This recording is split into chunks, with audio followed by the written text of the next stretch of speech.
తెలియకనా? తెలిస్తే చేతులు ఎత్తి మొక్కాలి వెస్టీజీకి, అంతే, నో డౌట్. ఒక్కొక్క ఆయన 20,000 జాబ్ చేస్తుండే, వెస్టీజ్ వద్దు గిస్టేజ్ వద్దు, 20,000 ఆయన చేసే జాబు. తెలియక అంటున్నాడు, తెలియక.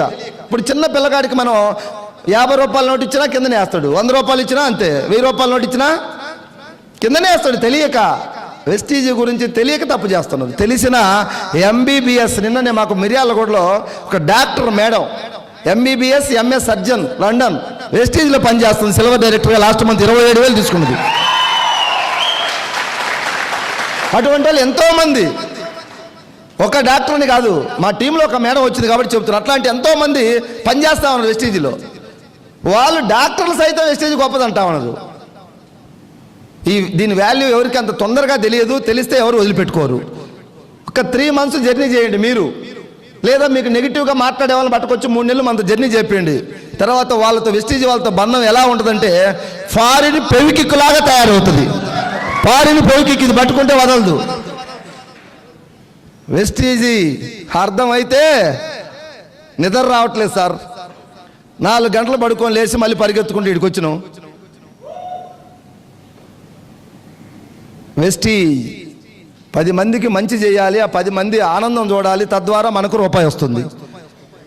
ఇక్కడ మా స్వార్థం లేదు, మన వెస్టీజీ వాళ్ళు పనిచేసే వాళ్ళు ఎవరు స్వార్థం లేదు. ఇక్కడ ఉంది, మనకు వస్తుంది, కింద వాళ్ళకి వస్తుంది. మీ సక్సెసే మా సక్సెస్ ముడిపడి ఉంది. Yes or no? ఇంత ఇంత ఇంత గొప్ప వ్యవస్థ అసలు బయట మార్కెట్లో లేదు. ఇన్ని జిల్లాల నుంచి వచ్చినాం మనం ఇక్కడికి. ఎక్కడెక్కడ పుట్టామో, ఎక్కడెవరు ఏం చేసామో తెలియదు. అవన్నీ మనకి ఇప్పుడు అవసరం లేదు. ఇక్కడ ఓన్లీ మనకు సక్సెస్ ఒకటే కావాలి ఇప్పుడు. Yes or no? 1 yearలో సక్సెస్ మన ఇంటి పేరుగా మారాలి. దానికి ఈరోజే డిసైడ్ చేయండి. క్యాంపుకి వచ్చామా, క్లాప్స్ కొట్టామా, పోయామా, ఫుడ్ బాగా పెట్టారా, లేకుంటే బాగా పెట్టలేదా, నాకు పెరుగు సరిపోలేదు,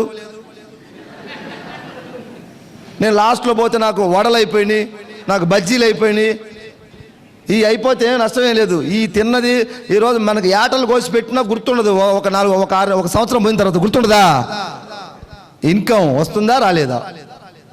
ఇందాక చెప్పిన కదా, ఆయమ్మ చిన్న పల్లెటూరు పర్పస్, విలేజ్, 5,000 3,000 రూపాయల శాలరీ కాస్త 8 సంవత్సరాలు పనిచేస్తే 8,000 అయింది. కరోనా టైంలో స్కూల్స్ ఆగిపోవటం వల్ల మన వెస్టీజీ మీటింగ్కి వచ్చి కనెక్ట్ అయ్యి just 2 years, corona after corona తర్వాత 2.5 years గట్టిగా వెస్టీజీని పట్టుకుంటే ఇప్పుడు ఆ మేడం ఇన్కమ్ ఎంత అంటే 1,56,000 రూపాయలు తీసుకోవడం జరుగుతూ ఉంది.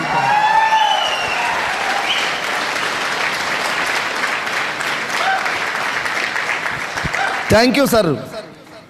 వెస్టీజీ గొప్పది. Yes or no? ఒక ఎంటెక్ చేసినాడు, MBA చేసినాడు, బాగా మార్కెట్ హెవీ స్కిల్స్ ఉన్నోళ్ళు సక్సెస్ అయినంటే అది పెద్ద గొప్పతనం కాదు. ఆ మేడం బైక్ లేదు, బైక్ రాదు, ఒక స్పిరులినా నోని సప్లిమెంట్స్ గురించి చెప్పలేదా? ఒక వ్యవస్థలో నిలబడటం వల్ల 1,56,000 తీసుకొని రీసెంట్గా మేము ఎక్కడికి వెళ్తుంటే నా కార్లో కూర్చుంది. చెప్పా, మేడం మీ శాలరీ ఎంత అంటే 6,000 8,000 కదా అప్పట్లో, 1,56,000 వస్తున్నాయి, సరిపోతాయి, ఇంక సర్దుకుంటారా మీరంటే, డిసెంబర్కు నాకు 3 లక్షలు కావాలి సార్ అంటుంది. మనిషి నిరంతరం అభివృద్ధి వైపు ప్రయాణించాలా. Yes or no? నాకుంది, ఉన్నదాన్ని చూసి మురిసిపోవడానికి లేదు. గుర్తుపెట్టుకోండి, మీకు కారు ఉంది, జాబ్ ఉంది, నెలకు 1 లక్ష వస్తున్నాయి, అదే ఫైనల్ కాదు. 1,00,000 ఫైనల్ అనుకుంటే మరి 10-11 లక్షలు వచ్చే వాళ్ళు ఏం చేయాలా? 46 లక్షలు వచ్చే మన గురువు గారు సుబ్బయ్య శెట్టి సార్ ఏం చేయాలా? సిద్ధార్థ్ సింగ్ 1 కోటి పైబడి నెలకు తీసుకున్న సిద్ధార్థ్ సింగ్ ఏమో